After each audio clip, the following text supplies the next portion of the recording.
I was able to stack up 8,000 points for search supply drops during a day raid on Buried City. Now for my equipment, I brought a light shield for maximum run speed, an anvil for the smaller arc enemies I was going to fight, an Osprey just so that I could scope out where the supply drops were and understand if I have a match with 6 supply drops or not, a single stack of healing and shielding items, plus 2 stacks of adrenaline shots.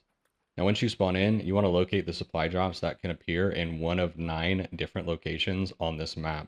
In order to get the full 8,000 points, you will need a match that has 6 radio call stations in total. And as with the last time we did this challenge, there is still the bug where you're able to sometimes call in a second supply drop from a radio beacon. So in order to fully maximize the 8,000 points here, you will need 6 total radio towers, and 2 of them you will need to be able to call in 2 supply drops from.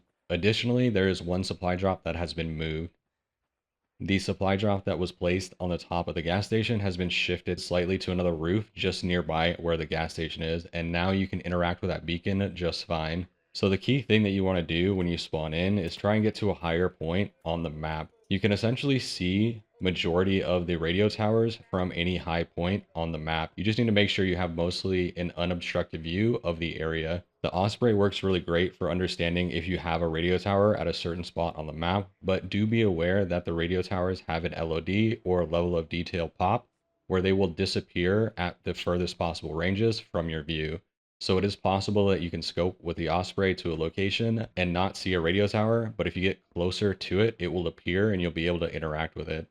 This is just a bug in the game in terms of your ability to see things at a further distance. Otherwise, the Osprey is really good in general for understanding whether or not you have 6 supply drops in total. So up front, you want to try and essentially figure out if you have the total of 6 supply drops. If you do, then you can proceed to each of the supply drops to call them in. The process here is super simple. All you need to do is locate the beacon, interact with the radio at the base of the tower, which will send up a flare into the sky.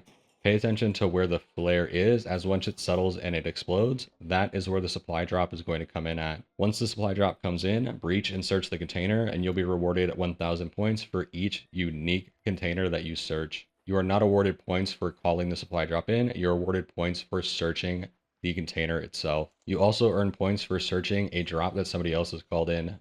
Now, outside of that, there really isn't a ton more to this challenge. It's a super simple trials and it's easy to get done. You can even do it in just about half of a match. It's really quick, especially on Buried City, which is so small. Now here is every supply drop's location on the map and what it looks like in game. 1 beacon can be found on the roof of the Plaza Rosa buildings. 1 beacon can be found on top of the Piazza Arbusto houses. 1 beacon can be found in the middle of the freeway. 1 beacon can be found on top of the Grandioso apartments. 1 beacon can be found above a zip line on top of Piazza Roma. 1 beacon can be found on the roof of the library. 1 beacon can be found on top of the research building. 1 beacon can be found on top of the parking garage. And then lastly, the beacon that was on the gas station has been moved to a roof right next to it. And that's it. Once you've stacked up enough points and you're happy with your score, head back to Speranza, collect any loot if you haven't already, and watch your score fly up the leaderboard. That's going to be it for me today, y'all. Thanks for watching.